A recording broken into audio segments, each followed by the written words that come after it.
نادان قصہ گو۔ دوستو، زندگی اور کہانی دو ہم جولیاں ہیں، ایک سے دوسری اور دوسری سے کسی اور منزل کی جانب سفر کرتی ہوئی۔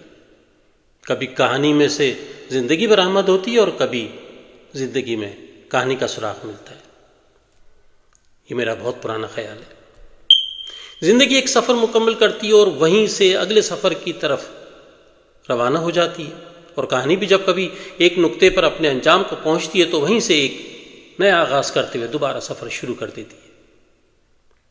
زندگی اور کہانی دونوں اپنا دائرہ مکمل کرتے ہیں، مگر دائرہ مکمل کرنے پر یہ مٹ نہیں جاتے بلکہ دوسرے دائرے کی سمت چل پڑتے۔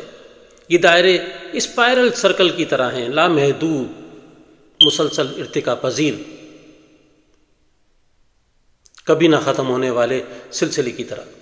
کائنات کے بارے میں بھی یہی کہا جاتا ہے کہ وہ ایک دائرے میں نہیں گھومتی بلکہ دائرے میں سفر کرتے ہوئے آگے کی طرف بڑھتی چلی جا رہی ہے۔ یہ بات میں نے زندگی کے تجربات اور سائنسی آگہی سے سیکھی ہے۔ یہی حرکت وقت کی موجودگی کا سبب بنتی ہے۔ وقت کی عدم موجودگی میں ہم کچھ بھی نہیں لکھ سکتے، کوئی قصہ بیان نہیں کر سکتے۔ کہانی کا آغاز اور انجام وقت کا مرہون منت ہے۔ اس میں کوئی شک نہیں کہ اب تک کی لامتناہی دریافتوں کے باوجود ہماری اس کائنات میں صرف زمین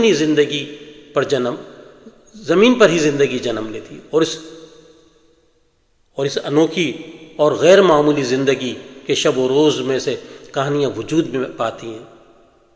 کہانیاں ہزاروں سال سے ہماری زندگی کا حصہ ہیں۔ یہ حقیقت مجھے ہمیشہ حیران کیے رکھتی ہے۔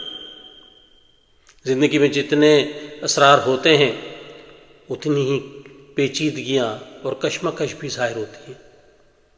جو انسان کے واقعات، حوادث کو بیان کرنے کا سلیقہ اس نے سیکھا، کس سے وجود میں آنے لگے۔ واقعات کو سلیقے اور سباؤ سے بیان کرنے والوں کو اسی صلاحیت کی بنیاد پر قصہ گو کہا گیا ہے۔ مجھے یہ بات سکھانے اور سمجھانے والے گھر اور گھر سے باہر لاتعداد ہیں۔ وقت کے دائرے میں گھومتے اور آگے کی طرف بڑھتے ہوئے قصہ گو کا ارتقا ہوتا رہا۔ وہ کہانی بیان کرنے کے نئے نئے زاویے سوچتا رہا اور اسے اپنی کہانی کا حصہ بناتا رہا۔ ہزاروں سال سے سفر میں ان گنت قصہ گو کو اس دنیا میں آئے ہیں اور اپنا کردار نبھا کر اس دنیا سے رخصت ہو گئے۔ دھیرے دھیرے میں نے یہ جانا کہ میں بھی انہی میں سے ایک ہوں۔ اپنے ارد گرد